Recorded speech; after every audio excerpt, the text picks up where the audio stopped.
On camera. Today is Monday, March 25th, 2024. My name is James Otley. I'm a volunteer with Buckhead Heritage, and with me, also with Buckhead Heritage, are Judith Vandover and Andrea Bennett. Also here in the room is Sue Verhoff, Director of Oral History and Genealogy at the Atlanta History Center. We're here today to record the oral history of Mr. Alan Elsas, who was a longtime Buckhead resident and a true Atlanta native. We're honored to have you here with us, Mr. Elsas, and we thank you for participating in this project. To begin with, would you please state your full name and date of birth? My full name is Herbert Allen, A-L-A-N, Elsas. My date of birth is July 29th, 1940. Fantastic. Well, again, thanks so much for being with us here today. Let's go ahead and just start at the very beginning. I understand you were born in the original Piedmont Hospital. Is that the case? Oh, yeah. Yeah. Where was that located? Downtown. All right. All right. They tell me sort of like near where left field was of the Atlanta Stadium. Is that right? Okay. Actually, I went back there when I had to have my appendix out at about age 11 or 12, and the same old Piedmont was still there. Is that right? If I was more of a historian, I could tell you exactly what street it was, but Yeah. it was downtown. Downtown? Downtown, Okay. yeah. So do you have any recollections of, going to the new Piedmont Hospital when it was built at the new location? Well, the two happiest occasions were when our two sons were born there. Okay, fantastic. That's great. Charlie and Alan Jr. and Charlie. Alan Jr. is 52, so you do the math. Yeah. He was born in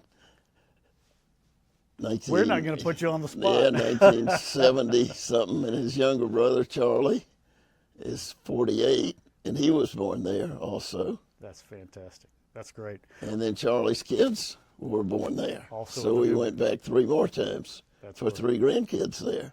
And I was on the board, Okay. Piedmont Hospital board, back at specifically in the time that the new building was being built. Is that right? So I got to see all of that put together. It was exciting. That was, and this sounds silly, but listen to them pick out the colors for different, and the diagram and the description of that huge lobby. Yeah. That was a big deal. I bet it was. And the building is spectacular, in my opinion. Indeed, indeed. Well, hey, going back to your birth year, when they brought you home from the hospital, where was your first home? Where did your parents bring you home to? Brighton Road. Okay. Brighton Road. Okay. Mother and Dad. Dad was well, he was a full partner then at Sutherland. Sutherland started out Sutherland Tuttle in Brennan. Then when Albert Tuttle was called to the bench, became Sutherland Asbel in Brennan. Okay.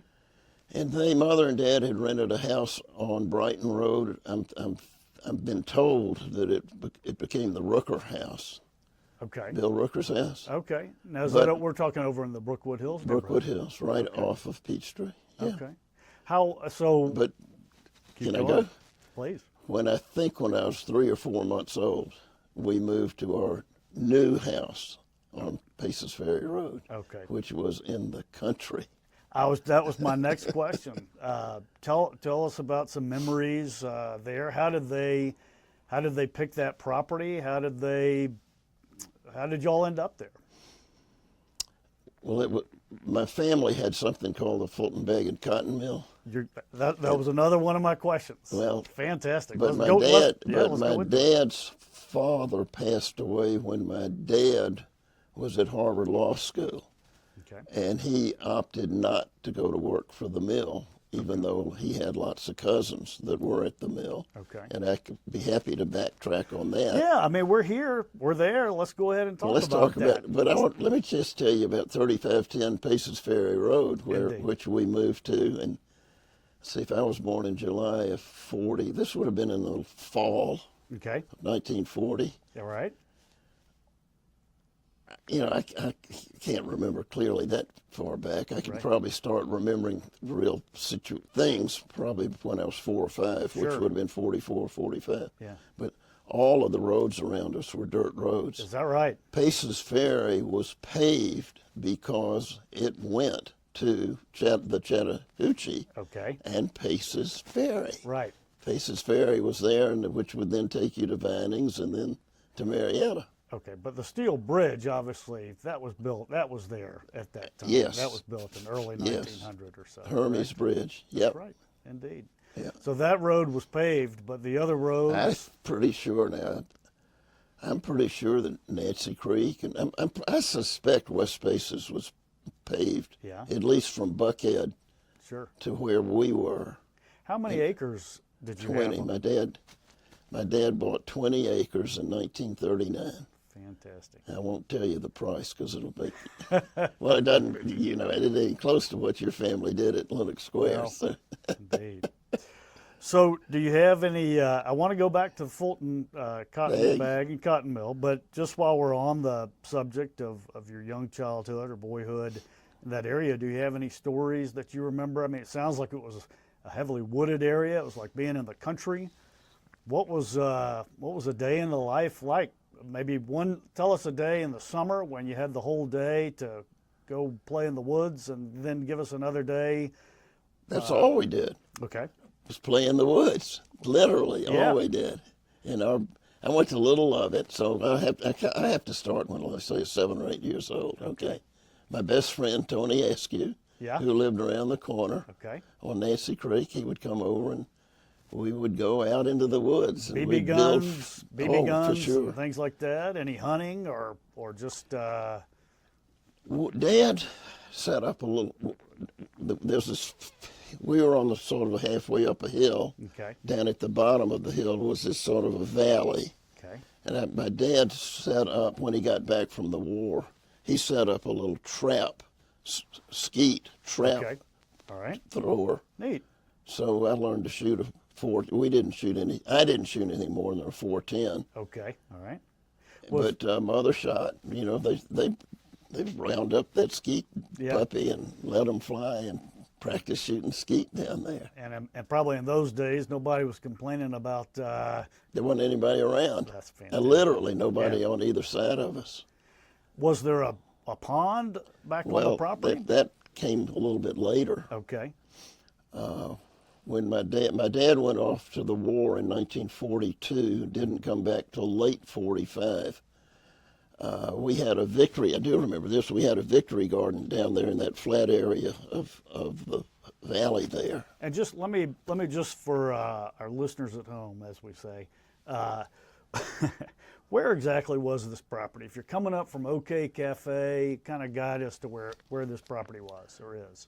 Okay, let's just say you do start at OK Cafe. You go west Okay. on West Paces Ferry, Okay, under the highway. under the highway. Okay. The first intersection is Paces Ferry. Okay, all right. And 4/10, probably less, 4/10 of a mile, say, on the left. There weren't any houses. The only thing that was there was you'd go past Old Plantation Road, Okay, which was a gravel road Okay. back in those days. And then the next piece of property was ours. okay. There wasn't any. I don't think anybody was between West Paces and our house. Okay. And there were very few houses. Ben Smith's house was up at the very top of the hill there on Paces Ferry. Now, were there any? I mean, did people have cabins or anything? I mean, if you're talking about it was the country. I mean, did people have any kind of recreational cabins or anything like that? Not out on that? not on Paces Ferry. There were, and we not discovered this, but we knew this on Nancy Creek Road. Right. That runs parallel, surprisingly, runs parallel to Paces Ferry. Okay. There were summer cottages, little wooden, not little, but Yeah. clapboard, 2-3 bedroom getaway houses for people that lived in the city. That's really And neat. these are all 2-acre lots. Yeah. And Hard there to was, believe, isn't it, that back then Yeah. that area was kind of a getaway or well, but a vacation area. a guy that I became extremely close friends with was a guy named Jerry Goldsmith. Okay. And Jerry married Barbara Butler, whose property was adjacent to the back of my dad's property. Okay. And she had her riding rink and her stable. That's neat. And her house actually faced Nancy Creek Road. Okay. I don't want to jump ahead, but since you had talked about the Fritz Orr camp that you attended, which is, if we're just kind of talking geography, that was pretty near your house. Wasn't that far. Wasn't that far. And we walked. I mean, I could walk it. Just go straight down. Well, actually, you go through the woods, end up on Old Plantation. Right. Walk down Old Plantation. And there it Go, was. and well, you got to take a right on West Paces, and then a left on right. It's right there was Fritz Orr's camp. Now, did the Fritz Orr camp? I want to talk about your time there and some of the activities there, but did it encompass all of what we know as the Westminster campus now, or was it just limited to the part over on the western side of Nancy Creek? You're saying no. It was all the Fritz Orr camp. Is that right? And the reason I was into riding in those days, and they had a nice little riding operation there. A woman named Ellie Wood Keith from Charlottesville would bring her horses down during the summer. Okay.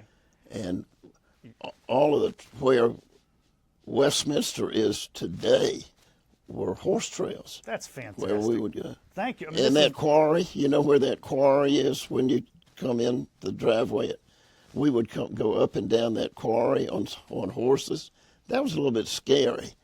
Okay. Does that back up to I-75 at this time? Well, it does now. It does but now. I mean, I-75 was a hell of a long way back in those days. Yeah. You know, this is.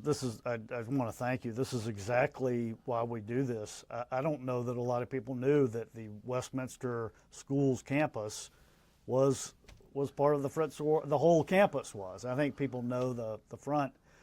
But this is exactly why we're here. So I just I don't mean to be facetious, but all they got to do is look at history, because they know that Fritz and some of the big guns of Atlanta decided they were going to build a school there. There you go. And they were going to call it Westminster. So, all right. Well, let's okay. We're still on Fritz Orr. You said there was a lot of horseback riding opportunities there. That was summertime. That was summer. Fritz had a full-fledged athletic program, after school athletic program. The grammar schools that were nearby were Morris Brandon and E. Rivers, and they had kids my age. And I went to Little Lovett, which was on back in those days, West Wesley. But I got to know all of these other guys my age, and Fritz had a program for the little guys.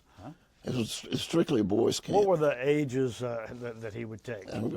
You're going to get to it. Well, the mites, okay, M-I-T-E-S. Okay. The mites were 6 and 7. Okay. The midgets were 8 and 9, and the giants were 10, 11, and 12.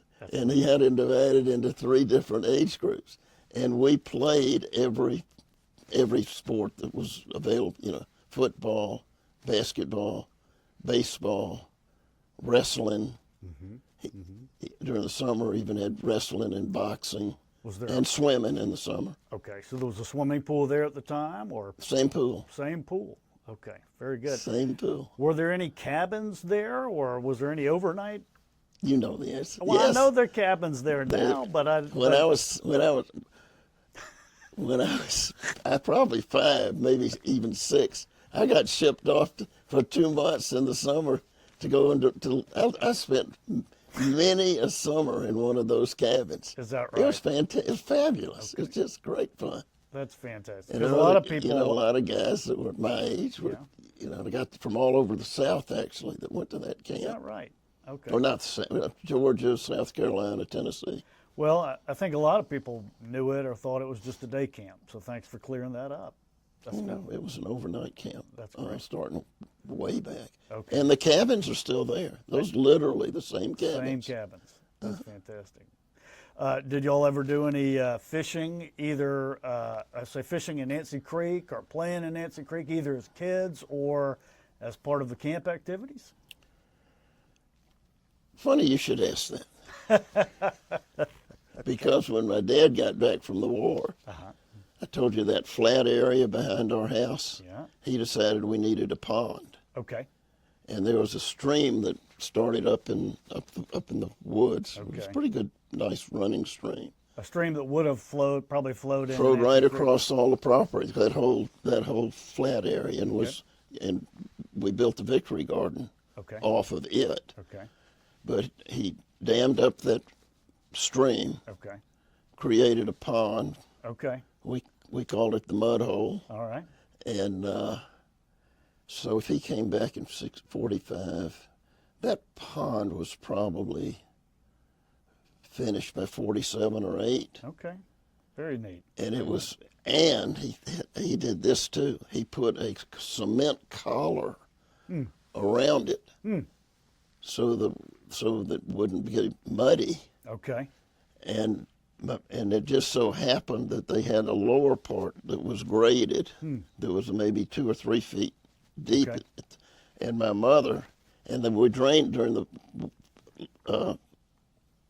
springtime. We drain it so that flat area, this flat, short area, shallow area, Yeah. that mother would have trucks of sand Okay. Little dumped beach on there. it, so we had our own sandy, That's great. shallow area. great. That was truly amazing That's neat. to have a swimming hole like Sure. that. Needless to say, I had a lot of friends I during bet. the I bet summertime. you did. All right. Well, we talked about, you mentioned Little Lovett, and I want, will you expand on that? Any memories that you have or could share with us from going to Little Lovett and the building itself and Mrs. Lovett and I mean, favorite teachers and I'm things big. like that? I'm big into Little Love. That's okay. great. I love it. Meredith Cole, the new head, is going to make a big deal of their 100th anniversary, Great. which is in 2026. Okay.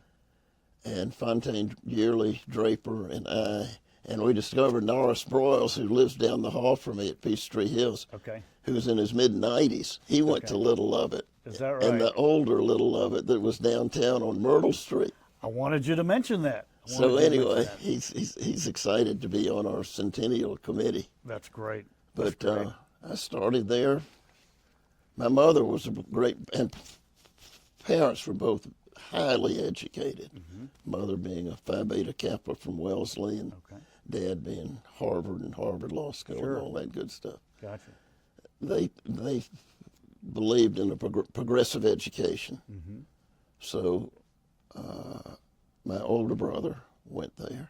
Tell us your old brother. Well, let me tell you this. Can I tell you about Absolutely. Skip? Please.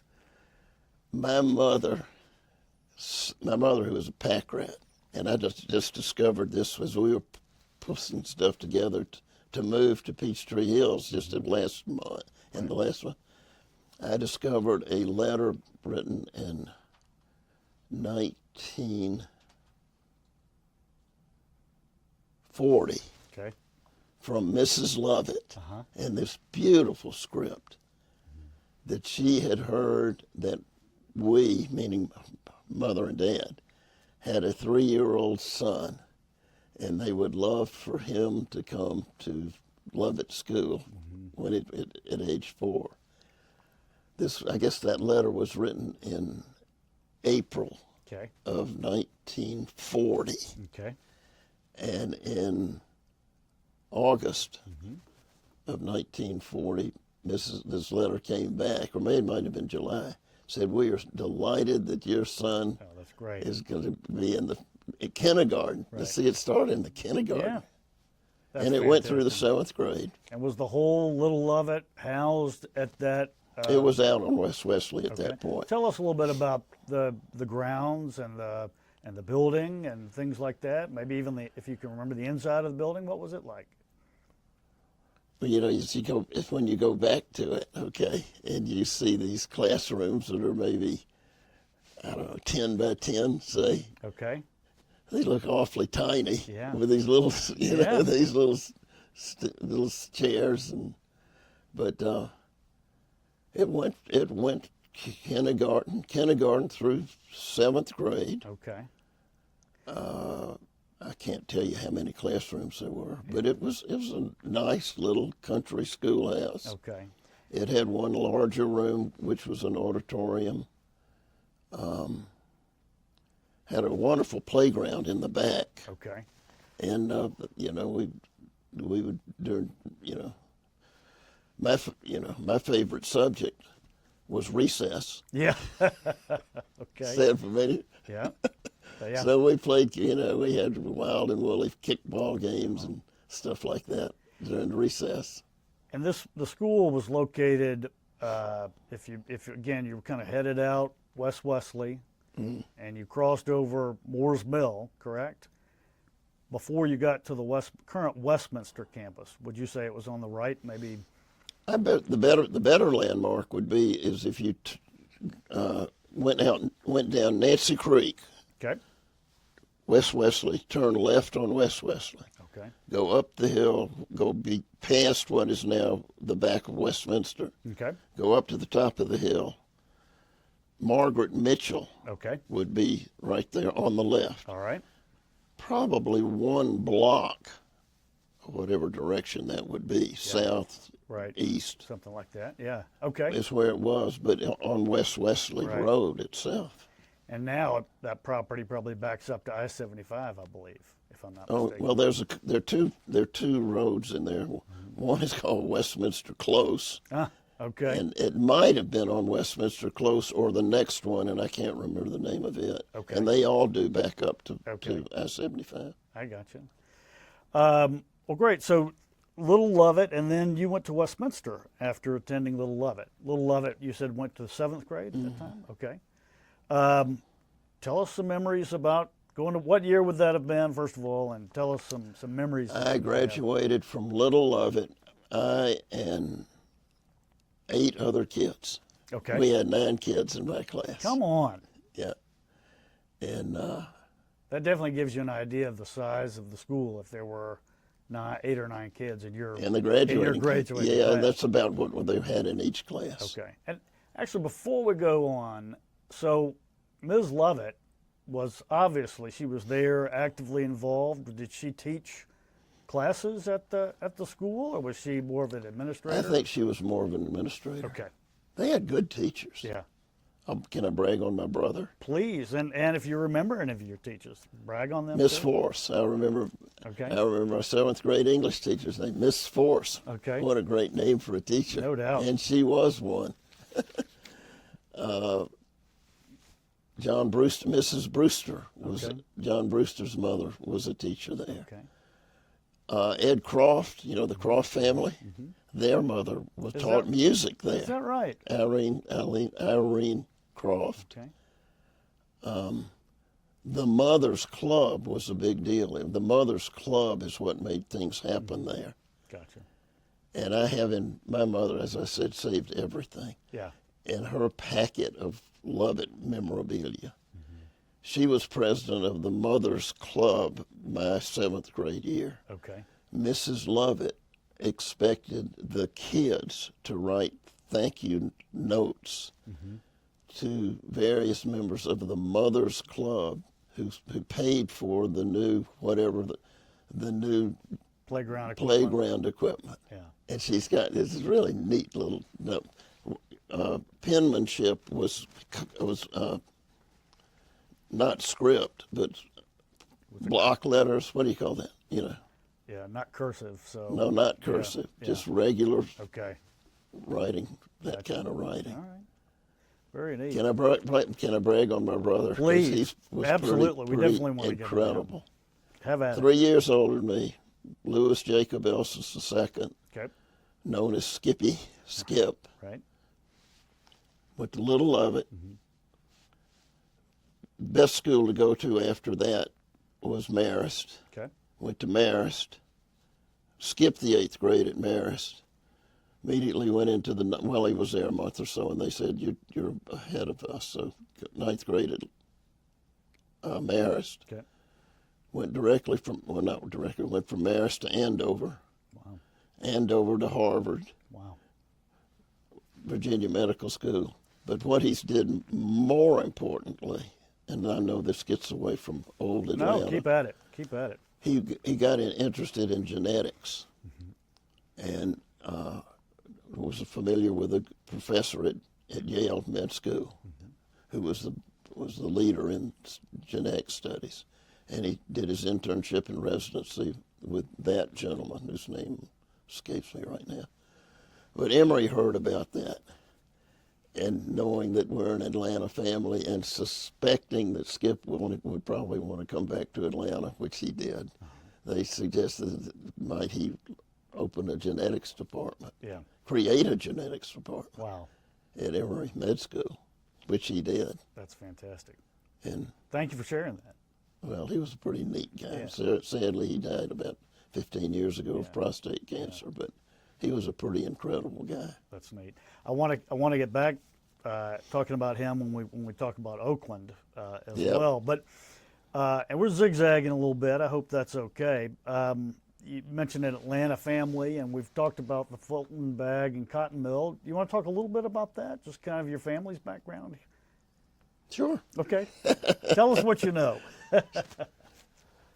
Great-grandfather Jacob, Okay. German immigrant, Ludwigsburg, Germany. Okay.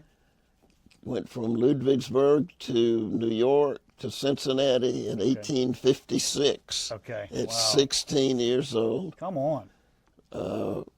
There was a German community in Cincinnati, big German community. Okay. Went there, I guess. The Civil War broke out. Okay. He, I guess you'd say finished his education Okay. in Cincinnati. Okay. The Civil War broke out. And like a lot of younger people did, but he would have been in his early 20s at this point, 1861, 62.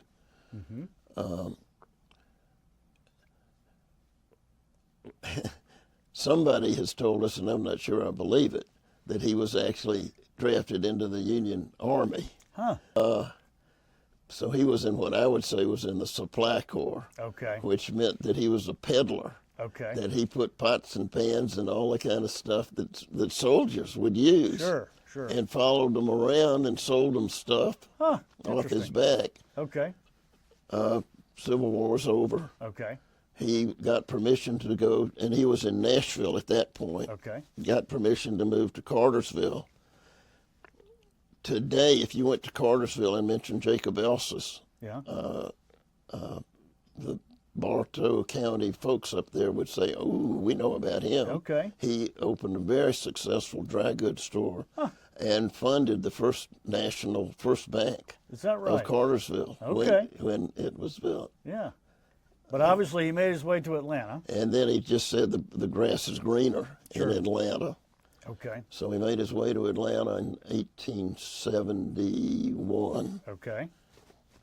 and he and May, a gentleman named May, Elsas May and Company, Okay.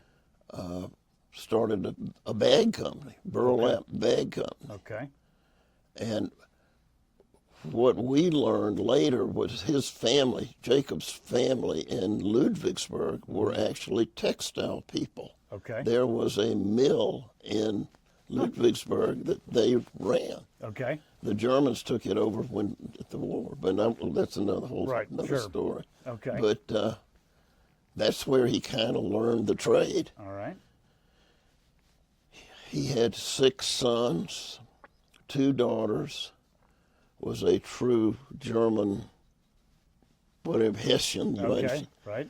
He expected each of his sons to work for the mill, So- and each so of his just- son-in-laws to work for the mill. So he started the mill and the bag Mm-hmm. company around what, in the mid 1870s, early 1870s, you'd say? Late 1870s. And this would have been on the property that we all know. He now. bought that property. And this has been documented. Yeah. He bought the property where it is now Okay. from I.M. Kimball. Okay. You know the Kimball House. Kimball House. Yeah. Mr. Kimball had that tract of land, Okay. and Jacob, I don't know what that deal was, but he acquired it. Okay. And the main reason was because it had running water on it Is that right? in the mill, because the engines that were going to run the the looms that were going to generate the power to Sure. run the looms needed water, needed heat, and then water. And I'll brag on the company a little bit. By late 1800, by 1890 to 1910, it was the largest employer in the state. Is that right? And Wow. I think they had something like 5,000 looms running off this huge generator that they had there. Is that And right? there's a big study going on right now at Georgia Tech about all. As a matter of fact, there's an exhibit at Okay. the Price Gilbert Museum at Tech about just that, That's and about him Right. founding Georgia Tech. Okay. It's a little bit of an aside. Yeah, no. It's a great story. Just though. down the street from Buckhead, so Yeah. tell it. No. In the late 1880s, Okay. Jacob said, "This is silly, and we're having to send our unfinished materials to the Northeast to have them finished because they're textile institutes. There's textile educational institutions up there Okay. that know how to do it. Yeah, We need one like that in Atlanta." that's fantastic. And so Georgia Tech's first name was called the Georgia Institute of Textile Engineering, funded by my great. That's fantastic. It was called the French School because a guy out of Chicago named French said, and Jacob was kind of kept his things about himself sort of quiet. Okay. Georgia Tech people will say, "Oh, that was textile school of engineering was called the French School," Interesting. and it was. Yes. But the funding was by old Jake. That is fantastic. Thank you for sharing that. Well, And I'm proud of it. you should be. And then I want to get to Oakland in a little bit. Like I said, we're kind of zigzagging back and forth here. I hope that's all right. Talk about Westminster just a little bit. You went to high school there. Loved it. Loved it. I loved my years at Westminster. Had a zillion friends. Played football. We had a pretty good football team. Okay. When you were All there, my best friends for 25, 30 years were on the football team with me. that's fantastic. When And you had were a nationally ranked swimming team. okay, wow. When you were there, obviously, I mean, not some of the newer buildings, but I mean, were some of the buildings that were that people know as kind of the main historical buildings there on the Westminster campus? Had they all been built by that time, or was There were just two Go ahead. classroom buildings Okay. and one large Quonset hut type of building. Okay. Was Presley? There was the boys. Presley was a dream at that point. Okay.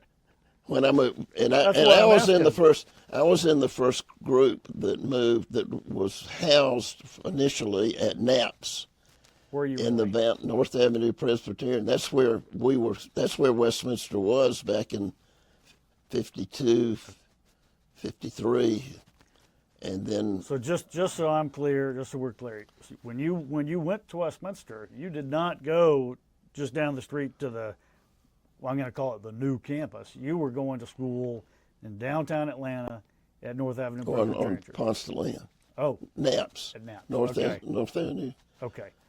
And how But many? only for we started there early spring. Okay. The boys' school building and the girls' school buildings were finished. Okay. And there was Now this big, is kind of fun. Just Go ahead. okay. Yeah. The way you got to Westminster I was hoping you'd cover this. in those days was you would go up Howell Mill. I-75 was being built. Had to go across. It created sort of a caravan of cars that they would stop the Bulldozers. bulldozers and stuff building the highway, so that parents could get across That is a the great. I-75 under construction, That is and great. then get to So Westminster. And a lot of people don't know that.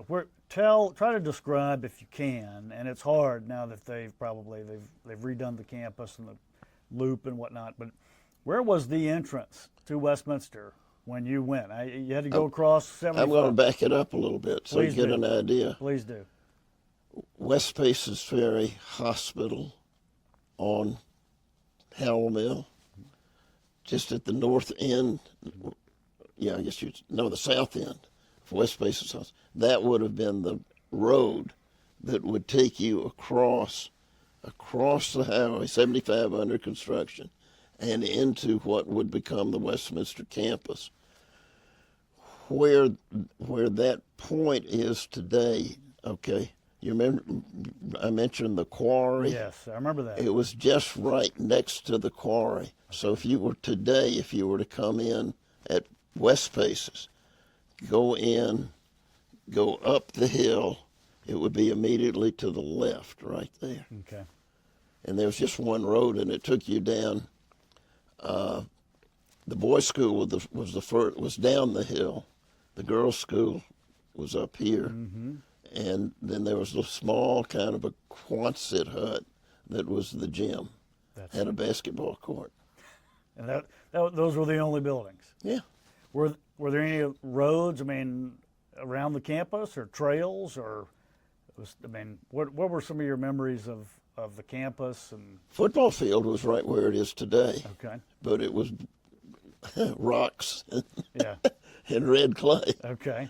And if you had a football game, mm-hmm. the parents sat on the hill there. Okay. No stands. No stands, no lights. Mm-hmm. It was country. It wasn't country. It's very basic. Yeah, at that time. Do you have any memories of, say, favorite teachers that you had? Well, this is kind of fun for me. Sure. When the boys' school was being rehabbed about 5 or 6 years ago now, one of the Emily Henry, who's now the head of development over there, said, we're going to redo all of the boys' school classrooms. Totally. We want to name a classroom after you. Oh, no way. And after I got off the floor, I said, I wasn't a star student, man. Any beans, anyone close? Right, are you sure you want to do that? This wasn't the detention room. That's right. And she said, yes, we really do. And of course, I then said, well, how much? Right. And it was very reasonable. Okay. And they gave me 3 years. That's great. So, but I'm taking this back to my favorite teacher. Your favorite teacher. So they named a classroom after me. Okay. Which is I still think it's a hoot. Yeah. And they asked me who my favorite teacher was, and it was Emmett Wright. I loved history. Okay. And he was head of the history department. Okay. And he I don't know when he left Westminster, but he then became something of a big deal at Episcopal High School. Okay. And his son today, Jimmy, this is kind of fun. He's passed away. Emmett passed away a few years ago, but when his son heard that I had dedicated a classroom to his dad, he wrote me the sweetest note. The son is head of the Jefferson Scholars at the University of Virginia, Jimmy Wright. Interesting. Huh. That's neat. Do you remember when they built Presley Hall? Were you there when that occurred? And no. It probably was under construction. My crowd graduated in '58. Okay. Okay. All right. It was probably on the drawing boards, and I honestly don't remember. So what was there in between the two buildings? Just something woods? We called the hut. The hut. The hut was was a double wide. Come on. Where the boys and the girls met after school. Is that right? And Peter Parker's mother, who happens to be Fritz Orr's sister, ran the hut. Okay. Neat. So that was kind of fun. That's great. You talked about your work life. Well, your work life. Talked about being at Robinson Humphreys at one point during your career, and I believe they, for a long time, maybe still are, at the Atlanta Financial Center. Also, kind of a Buckhead landmark there. Where was it before? Road Safety Building, of course. Okay. All right. Okay. And I went to Vanderbilt, yeah, Columbia Business School, hired right out of Columbia Business School Okay. by Sandy Yearly. Okay. Bless the man. Trained at Goldman Sachs for a year. Okay. They said you can stay in New York. I love New York. Yeah. Bachelor, trained at Goldman Sachs. Okay. Then came back to Robinson Humphrey. Okay. They had, I'll go over this quicker. They had promised me that I would be in institutional sales. It was pretty obvious to most everybody around with no experience and a young guy that I probably wasn't qualified for that. Okay. But I figured I owed them some money for having trained me, so I stayed 2 years and became a retail producer. Okay. Then Tom Martin, who had run the investments for the Life of Georgia, Peggy Sheffield's husband, Sheffield. Okay. All right. Tom is her husband. Right. He opened an office for a firm called Eastman Dillon Union Securities.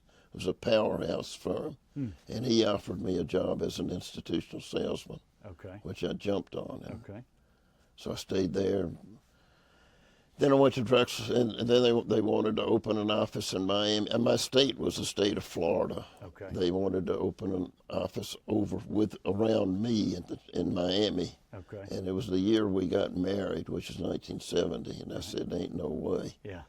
Okay. So Drexel Burnham offered me a job to run their institutional department, which was really exciting because a guy named Mike Milken, junk bond king, Right.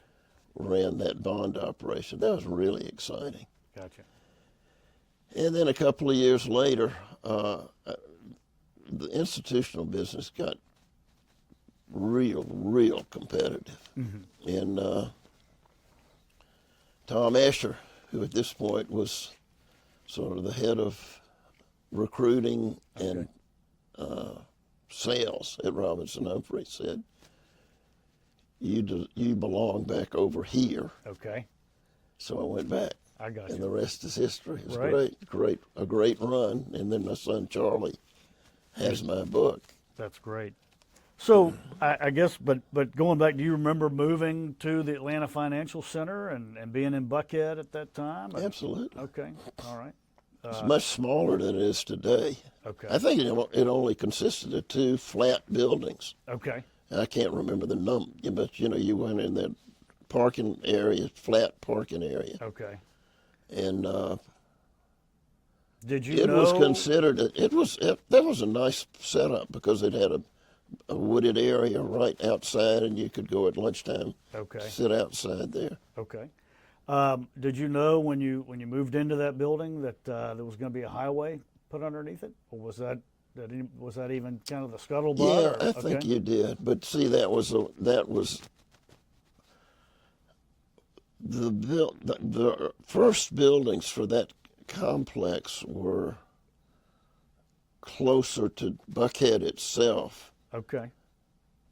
than that MARTA station. It Okay. was further. That would be south. Okay. Yeah. That big fancy hotel that was not there then. Right. I just maybe it's not that big of a story or to talk about, but I just the thought of moving into a building and knowing that at some point they were going to put a highway under it, and there was no. Well, it wasn't under. Highway wasn't under our building. Okay. Okay. That would be 400, wouldn't That's it right. be 400? That's right. Probably 400 was already on the drawing boards. Okay. But the expansion north of Piedmont Center hadn't happened at that point. Okay. Okay. And I don't remember when that all Okay. fell together. It's kind of neat, though, because they named it the Justice Martin Tunnel. Well, I was going to ask you about that. Yeah. Did you know Justice? And I knew him well. The guy was amazing. And just an incredible individual. That's great. Incredible salesman. That's great. Sold took Atlanta companies like Rich's, Genuine Parts, Delta Airlines, took those stock ideas to England and sold Is that right? large quantities of those stocks to the Brits. Is that right? Yeah. Interesting. Let's see. Well, we were talking about your brother Skippy, and I want to talk a little bit about the Oakland Foundation Oh, and okay. and how that came about, and yeah, I mean, what Oakland Cemetery was like before y'all, came up with Okay. the Well, the idea. mill, first thing that happened was the mill went out of business. Okay. And I try to get my decades right. Probably the 70s. Okay. Went totally out of business in the 70s. Did your family still own it at that No, time? they or had sold it, they and had that's sold it? another story because when my dad came back from the war and saw how poorly it was being run by the family, the current family members, he put together the people that were willing, family members that thought they probably wanted to sell their stock, which they did to a company, Allied Products, out of Chicago, and he knew that he what they this I've gotten off track here, but what the family had not done was to do the research that they should have about the future of the textile business. They should have recognized, it's easy for me to say today, Sure. clearly that synthetic fibers were what were going to take over that industry, the Burlingtons and so forth. And, the last usable product that Fulton made, as I understand it, was that made rough tents for the Army in the Korean War. And that's basically the last Is that right? usable product they made Tents for the for the Army Is that right? or the Marines, Yeah, whoever. yeah. But it was that For kind of the fabric. Korean conflict. Interesting. All right. So But let me tell you about Oakland. Can I do that? oh, that's what I Because yes. I'm going to brag on my brother I again. want you to. So what happened is that part of town fell into disrepair, I'll call it. Sure. Cabbagetown was the mill village. Okay. Okay. It was inhabited by started out when the mill was in its prime, North Georgia folks Okay. found a better life working in a textile mill, even as rough as that was, than scratching out a living Right. on the rocky slopes of Rabun County or Right. wherever. Okay. Right. However, when the mill went out of business, there wasn't a whole lot for them to do. But anyway, that's off track too. Within a couple of generations, they'd intermarried a lot. Okay. My brother was a geneticist. Mm-hmm. One of his, quote, labs was citizens of Cabbagetown who had developed genetic situations. Yeah. And so he kind of used that as a place to do research. Yeah. In the process, right next door is Oakland Cemetery. Oakland Cemetery had just gotten totally dilapidated. Okay. All the tombstones were broken. There's grass, Weeds growing up. growing up. It was a mess, total mess. And I was interested in that part of it. Right. And of course, we have that mausoleum there that my great grandfather had built. And so it was, I'll give Skip the credit for having the impetus for it, but I was right on his coattails. We need to do something for Oakland Cemetery. So we created what's called a Historic Oakland Foundation. And there were some significant Atlantans that were interested in that, just that. Who would some of those people be? Frank Garrett, Franklin Garrett, Yep. Louise Allen. Yep. Louise Allen was really sort of she's a wonderful lady. And she was Ivan. She was Ivan's wife. okay. The mayor. This was before Orly, so Okay. she was the wife of Ivan Allen. The mayor at the time, or former mayor. Okay. and I can't, I'd have to go back and review, but Yeah. the other names you'd recognize. Yeah. And they just saw that this place was in total disrepair, and Right. there's no reason that something good couldn't be done there. Absolutely. So we created the Historic Oakland Foundation, and it sputtered along there for 20 plus years. Oh boy, now I'm on the spot. When did David Moore come along? Fair amount later. Okay. All right. Great. He was a Yeah. big help to Yeah, make. yeah. Retired banker. He knew a lot of people. Of course, his dad being Verlin Moore. Right. They knew everybody in Yeah. town. And David, very capable himself. And he helped put that place on the ground, made it happen. Yeah. And various activities were developed there that helped fund it. Sure. One being the Halloween, Yep. the Halloween program they put on, which creates funds about half of the budget. Wow. And for many years, it was just volunteers out there. That's But great. now it's run by a gentleman named Richard Harker, who's a dynamo. That's great. That's great. So I mean, it's a money. Money. I've been involved in it the whole way. This past year, with Richard and the other current people that are on his team, we finally. It's a city park, Yeah. It's the Yeah. oldest. It's the oldest public park in Atlanta. Right. 1854. Wow. The city had done nothing, literally nothing for it until about 2 years ago. They finally woke up, and you don't remember what disrepair the roads are in, Yeah. and the water system there had just totally gone Okay. kaput. The city put about $12 million into it. great. We're in the process right now. That's great. So within about 3 or 4 months now, all the roads will be paved. Okay. All of the water system will be working. Okay. That's And great. it'll be it'll number one, it will support itself because there are enough activities. Sunday in the park, Yep. Run Like Hell, Yeah. the Halloween thing. Right. There's some others I can't. Yeah. Where I can't. There's a cute. David came up a cute name where different bands play Okay. on a Sunday afternoon. All right. So that's all I can think about. Yeah. that. No, that's great. I'm going to take that one step further. Please. We redid. This was before the city came. We raised the funds internally to redo the bell tower, Okay. which was totally I don't know how many $100,000 it took.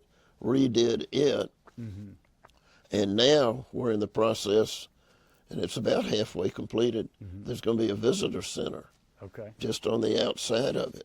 Huh. That's going to cost us about $5 million. All right. And it's going to be spectacular. That's awesome. That's great. So, Look, still on the on talking about your brother and Buckhead, was the Charlie Cup? You mentioned something about that at Bitsy Grant Tennis Center. how are we doing on time? Oh, we're fine. You had talked about the Yeah, Bitsy sure. Grant. No, I mean, that's what a fun. staple That's fun. of Buckhead. Back in the day. Yeah. So what day would that have been? When we're talking back in the day, when would that have been? And what is it? The Charlie Cup. There was a active group of young adults that played tennis over there. Okay. And this would have been, 1960s or well, let me think. 50s? We got married probably late 60s Okay. till Charlie left town, which is, no, it went for a few more years after that. But, well, I'll tell you who brought Judy's cousin, Elizabeth Brooks. Okay. All right. Got me started on that. Catherine's brother, Charlie Ellis, who was a real bon vivant kind of guy. Okay. Still a bachelor at age 84. Okay. Was a always at Bitsy Grant. Good tennis player, but a social player. Okay. And I guess his and mine and most of ours best games were mixed doubles. Okay. So we had a very active mixed doubles group. And Charlie established, just for the fun of it, a tournament that went all summer long. And it became named the Charlie Cup. Right. Okay. And it started probably, and this is all headquartered centered at Bitsy Grant. Right. And this is Bitsy Grant from 25, 30 years ago, when Bitsy Grant was very nice facility. Okay. Run by the city, a lot of activities, not what it became when the city sort of let it fall into disrepair. Okay. The tournament was kind of an unusual format. There are a lot of really good players, good lady players, good guy players too. But the ones that were really unusual were, state and nationally ranked women players played there. And they liked playing against each other mostly, but Charlie brought them the idea, let's start a tournament where you ladies will play with the worst men. Okay. You'll team up with the worst men. And the best men will pair up with the worst ladies. So it'll balance everything out. And it was hugely popular. And they had the teams got matched up, and announced, and there was a Calcutta at the beginning of the season. That's great. And, a good player with an average guy, a good woman's player with an average guy would probably be the favorite.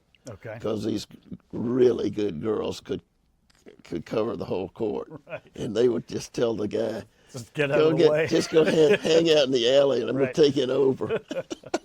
That was great. It was great fun. That was the Charlie Cup. That was called the Charlie Cup. And Charlie has it back in Savannah.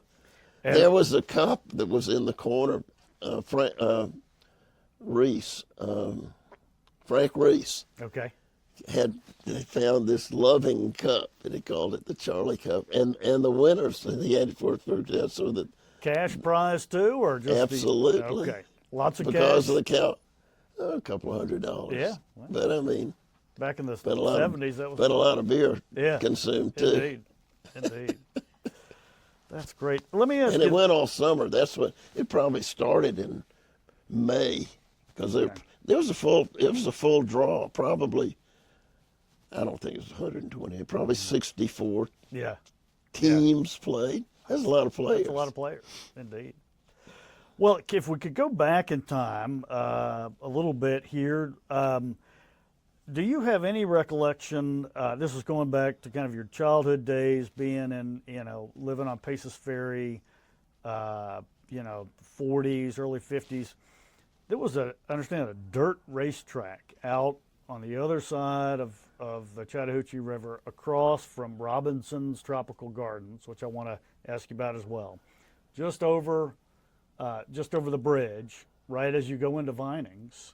Do you have any recollection of that? A dirt racetrack that would have been there? No, not at all, because what I thought you were going to ask about was the dirt racetrack that was further down Howell Mill. Well, let's hear about that one. I never knew that. Well, tell us Bird Adams, this Bird Adams Boy Scout camp is where Vinings is now. And then there was a fire tower on the top where what's Overlook, I think it's called. Okay, where the Mount Wilkins Center. Very top of that mountain, there was a fire lookout tower up there. And if you if you were a courageous young teenage boy and you had your driver's license, that's great. Tried to sneak up there, but never very successful. Well, you tell us about the dirt racetrack that you were familiar with. Okay, well, here again, it's when I was a late-ish teenager. Yeah. I can't. Howell Mill. Go down Howell Mill. Go past the waterworks. Okay. Go past what that used to, that area that where the meat packers were, Okay. right there by the railroad track. Okay. Stay going south on Howell Mill, take an immediate veer off to the right, and that road has a name that I just can't think of. Okay. And there was a racetrack there. Is that right? And it was, yeah, I mean, they were true, stock car. So this isn't race. something you as a teenager could go out and drive on. No. Okay. But if you, we were about as opposite of being young hoods as Okay. you can imagine. Okay. So, but a couple of us would get together and Yeah. put on some T-shirts and jeans and Head out to go the dirt down there and hope racetrack. some young bucks wouldn't beat us up. Yeah. And watch the That's great. watch the stock car. It was We'll fun. have to- we'll It have to was look loud. It was really loud. I We'll have remember to that. pull some. And then of course there was Lakewood. Yeah. Lakewood Right. had that racetrack too. Yeah. I went down there a few times. Also, kind of landmarks that aren't there anymore. I think we've talked about, or at least chatted about, maybe on Facebook, is the ski slope, the ski area that was in Vinings. Now, I know we're outside of Buckhead, but it's just That's a little all right. bit outside of Buckhead. Tell us about that. Did you ever ski That there? but that was past my youth. I know, but probably it's- was late 20s, early 30s when that thing was built. Okay. Well, tell us about it. And it was I guess skiing was becoming more and more popular. And if you were in Atlanta, you'd go up to North if you wanted to. You could ski in North Carolina, Sugar Mountain, and that other place that was right next to But it. this place was in Vinings, right? It was in Vinings, Okay. and it was a plastic. It was a plastic hill. Kind of and- behind where Home Depot is now. Is that about right? Yeah, Okay. I think so. Right in that general area. Yeah. All right. I think it was beyond. That's right. It would have been north of the Vinings Mountain there in the tower. Okay. Did you go and ski there? I did it a few times, Yeah. Okay. but I liked skiing. Was big into it, and anytime I could, I would go up to North Carolina if there was snow, and then actually, my wife and I sort of got together over both of our love of skiing, Okay. and we started going to Colorado. I got I you. had a good job. A few steps up from the Vinings. Yeah, So, okay, yeah. But that Vinings thing, though, I think as I recall, it was a rolling carpet. Okay. And it was on some kind of these big wheels, and it rolled. Okay, all right. And you would put these, it was dangerous as could be. You put on the skis, Right. And they had these chunks of plastic that looked kind of like snowball. Yeah. Did you ever do that? I've seen pictures of it. It was That looked gone like before I- snowballs. You can't help you if your ski got caught on Yeah. one of those, because you do a face plant Now, on that carpet thing. were there some adult beverages to be had up at the bar or I something? bet there were. Okay, all right. I didn't know if you had any stories about that. Nah. Okay. I wasn't that much of a drinker. No, I just meant that. I wasn't afraid to take a drink. Yeah. Okay. I just heard that maybe the demise of the place might have been because the bar maybe was they get people liquored up so much, and then they go down to the treacherous slope and. Yeah, I don't know about Okay. All right. You're the one being interviewed. people. Not me, so. People, better sense eventually reigned, Yeah. and people said, Yeah. "Let's take a Delta to Denver and go skiing." Probably so. Well, let's see. I've just got a couple more here, and then I want to ask you if there's anything that that you'd like to cover that we haven't. But just in general, and I guess maybe 1950s, 60s, what was Buckhead like? I mean, in terms of, what was one of your favorite? Did you go to Harrison's? Was the favorite? That's later. I Was thought you wanted early Buckhead. Let's hear it then. You tell me Tell us some early Couple memories of of couple of Buckhead. early Buckheads. All right. Here I grew up on Paces Ferry Road. Yep. There was one barber shop right Okay. in the middle, and it was on East Paces Ferry. It's right Okay. on the right as you cross Peachtree. It's right on the right. I can't remember the guy's name, Okay. but it was the one barber shop. Okay. So I probably every week or two on Saturday morning, Mother would trek me up there, Yeah. and there was, I don't know if it was Wintern and Roberts was there in those days, but there was a drugstore right around back on Peachtree. Okay. And you'd go, and that might have been Winter and Roberts, or it might have been something else. Okay. Because I keep thinking that Winter and Roberts was actually where the point is for Peachtree Roswell.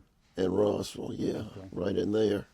But, you know, you'd go back in there and look at the comic books, Sure, and, you know, yeah. get chased off by the boss, and, Yeah. you know.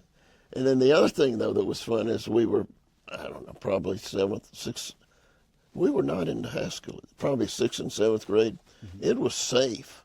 Okay. I mean, Mother would take us up, drop me and a buddy off, and we'd get on the bus, Yeah. and we'd go downtown Okay. and go to the Fox or Neat. go to the Roxy Yeah. or to the Rialto, Okay. and Then ride the go to bus one back. of those, ride the bus back, Yeah. stop at the Crystal, have a bunch of crystals at That's great. 12 cents a piece. Sure. Sure. And you know, she would tell us when we needed to be back, and Right. we were, Yeah. and we'd drive home. Yeah. What Well, about, also, though, I had a really good friend, Tony Eskew, who lived right off of Peachtree Battle. So sometimes he'd say he spent the night with me on a Friday night, and we would go down and take the bus down there and see the movie and come back. And there was, of course, a bus stop where the Peachtree Battle Shopping Center is. And his house was right at the intersection of Rivers and Habersham, that house way up on the Equins. I know it well. Next door to the Equins. We used to ride our Flexies down that. As kids, we would ride straight down that. talk about dangerous. Yeah. Yeah. No helmets. We're lucky we didn't get killed. Right. But anyway, we always get hop off there, and so then we could just walk back to the Eskew's house. That's cool. What about West Paces Ferry Shopping Center? That would have been near your house.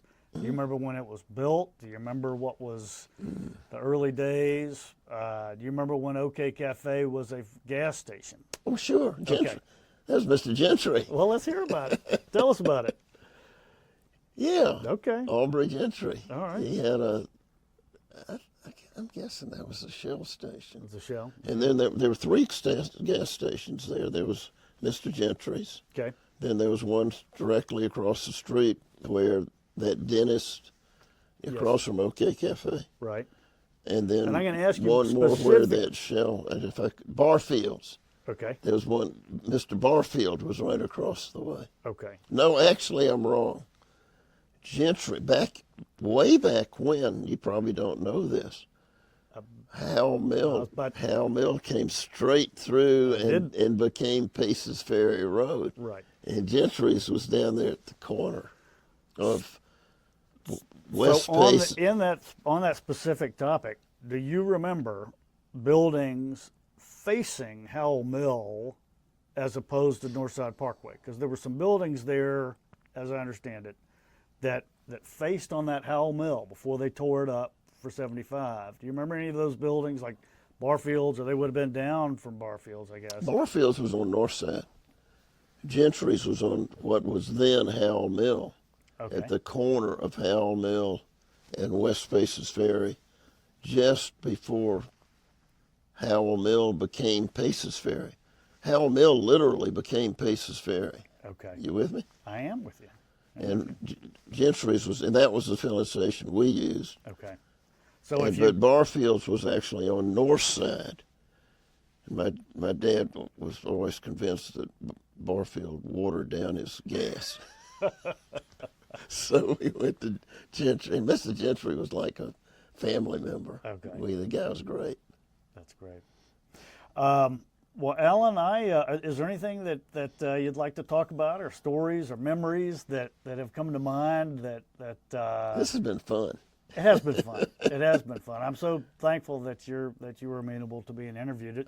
Anything we didn't cover that you'd like to cover, or any How memories? about my beautiful wife, Please do. Please tell us about it. Catherine, my bride, Catherine. We've been married 53 years now. That's fantastic. She's from Savannah. Okay. Beautiful as a young lady, and beautiful as a not quite so young lady. And we want to get her in to do an interview too at some point. She'd be good. That'd be great. That'd be fantastic. She could, well, she's old Savannah. Okay. She's got a lot of Savannah stories. 2 kids, 3 grandkids. Where was your first house? Where was your first, when y'all were married in Eastwood Atlanta? Valley. Okay. All right. Bought it in 1970. Okay. Got married in 1970. I was fairly successful by then financially. All right.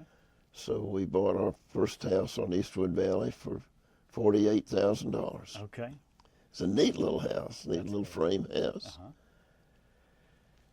And then, I'm glad you asked me this because glad it's you kind of a kept- fun, for me, a It'd fun be. story. Where would you go to dinner? When y'all would go to dinner, for example, when you're first married and lived on Eastwood Valley, where was a popular local place to go get dinner? Was Perro's wouldn't have been there. It was Gigi's, remember? I But do I'm remember. not sure Perro was that Gigi. I think it might have been It was. Gigi's in those days. Yeah. And there was that my parents used to love to take our kids to that little shrimp. What do they call that shrimp place that's up on toward Marietta? I do remember this though as a young kid growing up on Paces Ferry Road. This will probably get edited out. Okay. Well. On Thursdays was the maid's day off, Okay. and so everybody went to Hart's Okay. on Peachtree. All right. So Where was that located? About. do you remember where Central Chevrolet was? Absolutely. That's where Hart's was. Okay. So that's about where.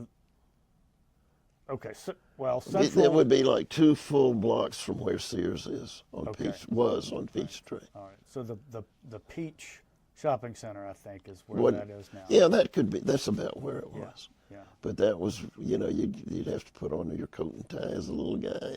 And how did you spell H-A-R? Harts. Okay. Harts. All right. And Mother and Dad would see all their friends there because the maids weren't on that day. Okay. That's funny. That'll get edited, I'm sure. No worries. What else? I've had a great life. That's fantastic. That's fantastic. Well, Alan, thank you so much again for participating. You know and where to for- send the check. Yeah. How did you meet Catherine? Yeah. How did you meet Catherine? She's going to want to edit this. Okay. Do you remember the bar on Peachtree called the Lion's Head? I'm not sure. I do, but where was Well, it? it's where it's right across from the current Piedmont Hospital, where the Chick-fil-A is. Okay. Okay, she picked me up in that bar. That's a wrap. No. We met there. I was buddies with her older brother, Charlie. Okay. There's a big Colonial Homes Yeah. social scene. Neat. And her older brother lived in Colonial Homes. She lived in Colonial Homes. I lived on I was a fancy guy. I had my own apartment on Far Road. Okay. But it was a pretty active social life. Well, you went. And I was 30. She was 27. Okay. To be honest with you, by the time I hit 30, if I met the right lady, Yeah. and she was dumb enough to accept, I was going to marry her. So, Well, you brought up the social scene. Did y'all ever make it out to, what was it, River? Bend? Thank you. Yeah. Yeah? That was scary. No, I never dated that place. I need to watch what I say. Okay. That was a pretty wild and woolly singles scene. Okay. And then probably, I suspect, a fair number of not singles scene. Okay. But Gotcha. I think there's a lot of activity out there. Okay. All right. I've actually never did fiddle with that. Okay. My Or social at least that's the sayings story was, we're sticking to, right? well, no, my Colonial Homes was, Was you the know, scene. was sort of the home of the Charlie Cup. A lot of Charlie Yeah. Cup players lived there, and a lot of very active, Yeah. and today you would say very attractive people live there. Mm-hmm. So That's great. Well, very good. Well, thank again, you, Alan, thank you thank for. I'm flattered that Yeah. you guys would do this. Yeah, I really well, am. I thank you very much. We're really glad that you did. Thanks again. Thank you so much. Okay. I guess we